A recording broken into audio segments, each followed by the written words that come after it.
tutorial tentang pembikinan pupuk kompos ya, pupuk kompos dari daun-daun yang kering yang kita manfaatkan. Ini bersama Mas Eko Pondok Salak ini.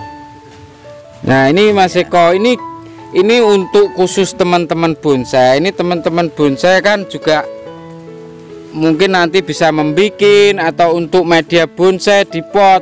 Ini yang bagus ini rajaannya dengan pupuknya Mas Eko tadi yang proses 7 bulan. Ini campurannya apa saja Mas Eko untuk bonsai ini ya?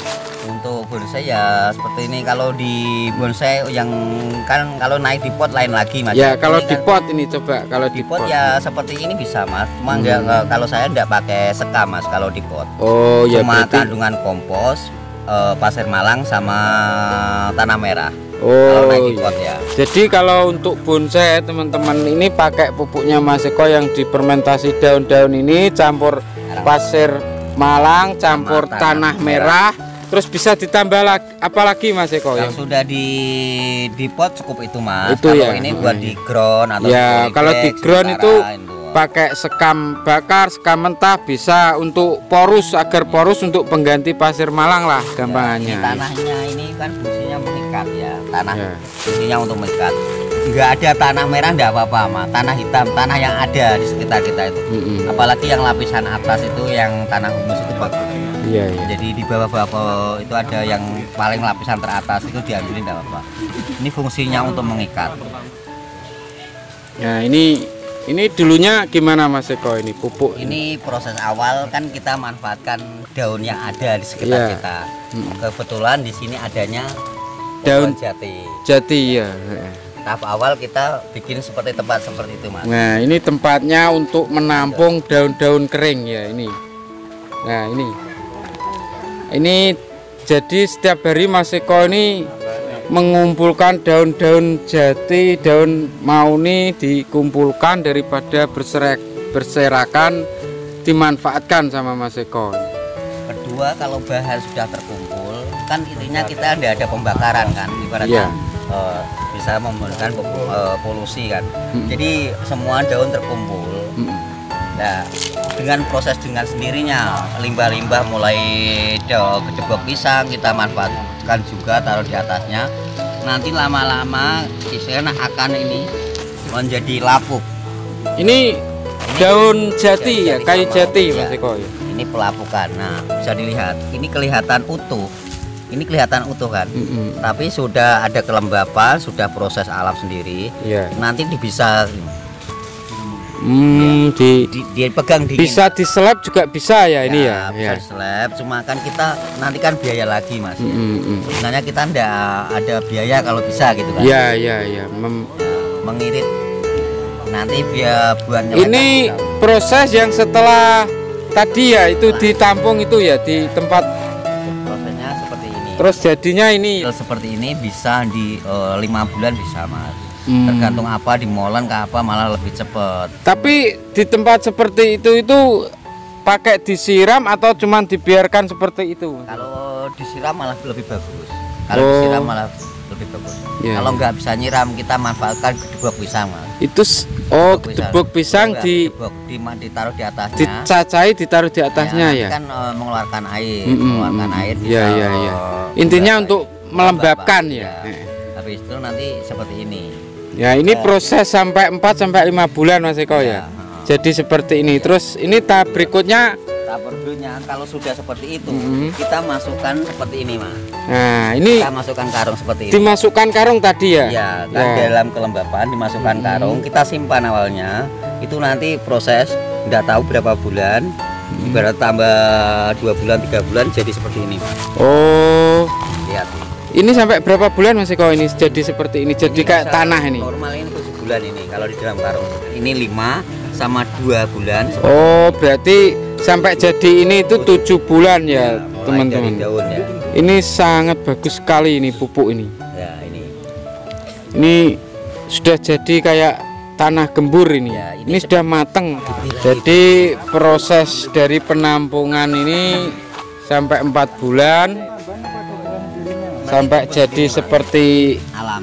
Ini masih agak kasar ini ya. Ini daunnya masih agak kasar. Ini proses alami ini tanpa disemprot pakai M4 ini ya, proses alami. Terus ini proses 2 bulan ditaruh di karung, jadi 7 bulan ya untuk jadi seperti ini. Mas, sudah ini sudah aman, ini posisi aman. Untuk pemakaiannya pupuk ini gimana Mas Eko ya? Kalau gini Mas, kalau sudah seperti ini kan ini sudah halus. Ya, sudah halus. Kalau kita mau nanam di pot, seharusnya gini. Ini mau ambil 1 ember besar Mas. Ya. Perbandingannya 1:1. Ya, 1:1. Ini komposnya 1 ember besar mungkin ya. Terusan pasir malangnya ini 1 ember besar. Ya, terus ini tanah merahnya ini. Tanah merah atau tanah hitam enggak apa-apa, terserah yang ada 1 ember. Lah posisi gini 3 ini saya rasa cukup Mas. Ya. Jadi ini nanti biarkan dulu Mas. Dia disiram untuk spray, dibiarkan dulu berapa hari, mungkin seminggu atau lebih malah bagus. Itu kenapa harus dibiarkan sampai seminggu Mas Eko? Karena proses antara percampuran tanah sama pasir malang sama kompos itu mengalami fermentasi lagi. Jadi biar beradaptasi dulu. Iya. Baru kalau selesai sudah serasa karbon apa sudah hilang, bisa langsung dimulai penanaman. Berarti jadi ini sepele Mas, sepele, tapi kalau bisa ditiriskan dulu berapa, dikasih jarak 3 hari ke 4 hari, tidak apa-apa. Jadi diangin-anginkan lah ya. Biar berarti ini kan antara percampuran 3 hari ini kan mengalami fermentasi. Jadi membuat pupuk kompos ini kalaupun sudah jadi gembur seperti ini, kalau mau dipakai untuk ditanam di pot atau di apa, harus ditiriskan dulu ya. Jadi diangin-anginkan biar untuk menghilangi zat-zat atau apa tadi Mas Eko. Iya. Itu 3 hari 4 hari selalu. Ya. Jadi ini sudah proses 7 bulan. Ini sudah jadi sebenarnya pupuk kompos mateng ini ya. Tapi untuk pemakaian dari karung tadi harus ditiriskan dulu selama 1 minggu, jadi diangin-anginkan itu lebih bagus ya, lebih bagus untuk menghilangkan zat-zat yang kurang gas atau zat itu pasti ada, masih gas-gasnya kompos ini masih biar untuk agar tidak panas di tanaman ya. Di unsur untuk tanaman itu harus memenuhi 5 unsur itu ya. Apalagi yang nilai K-nya itu harus tinggi karena dia untuk menyesuaikan waktu dia kering nggak disiram, terus waktu dia makin basah. Jadi kelembapan di suatu pot itu enggak sama Mas. Jadi di pot ini harus unsur K-nya harus paling unsur K itu kalau di pupuknya Mas Eko ini yang diperbanyak apa ya campuran pupuk ini? Ini kan hasilnya daun sama itu gedebok pisang itu kan waktu itu kan limbah-limbah gedebok pisang kan saya masukkan. Iya. Harus dari situ kan K-nya tinggi. Sudah kan? Ada unsur K-nya ya. Jadi secara otomatis sudah ada unsur K dan lainnya sudah terpenuhi semua ya. Jadi nanti semua dia tidak disiram, kering 3 hari tidak disiram, dia masih bisa nyimpan karena di batangnya itu sudah ada unsur K-nya itu. Jadi dia sudah terbiasa. Saya tidak biasa disiram, enggaknya itu masih bertahan dia. Iya. Untuk jenis daun untuk dibikin kompos ini terutama untuk bonsai ya. Ini kan teman-teman bonsai kan banyak ya.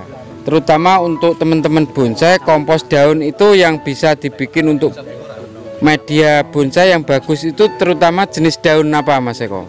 Kalau untuk daun kita kan nggak mau menuntut ya sebenarnya. Iya. Kalau itu udah ada tuntutan apa. Jadi intinya di daunan yang klorofil seperti itu banyak. Jadi tingkatan kandungannya maksud saya yang bagus itu ya. Nah, kalau tergantung di adanya apa Mas. Jadi semua mulai maune, trembesi, kelor, lamtoro itu malah bagus Mas. Iya.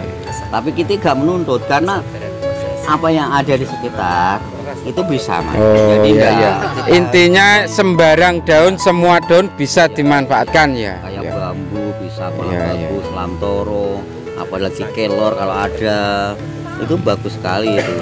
Ya berarti ini intinya semua dedaunan kering atau basah kalau memang nggak berserakan dimanfaatkan bisa, nggak milih-milih daun intinya. Jangan, pokoknya intinya jangan dibakar lah Mas. Ya, ya. Jadi kumpul.